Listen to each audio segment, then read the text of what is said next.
चाय चाहिए।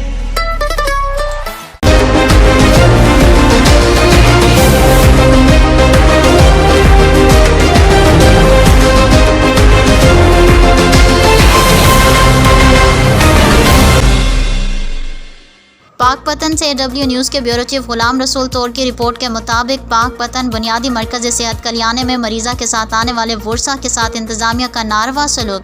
अहले इलाका का कल्याणा बुनियादी मरकज़ सेहत के इंतज़ामिया के खिलाफ सरापा एहतजाज। पाकपतन मरीज़ा के वर्षा ने एहतजाज करते हुए बताया कि हम बुनियादी मरकज़ सेहत कल्याणा में मरीज़ा को इलाज के लिए लेकर आए तो मरीज़ा के साथ कमरे के अंदर नहीं जाने दिया और हमारे नाजेबा किस्म के गाली गलोच और गैर इखलाकी गुफ्तगू की गई और हस्पताल से धक्के देकर बाहर निकाल दिया गया। हमारी ज़्यादती हुई है। वर्षा ने आला हुकाम से मुतालबा किया है कि पाकपतन बुनियादी मरकज़ सेहत इंतज़ामिया के फिलफौर नोटिस लिया जाए और हमको इंसाफ फरहम किया जाए।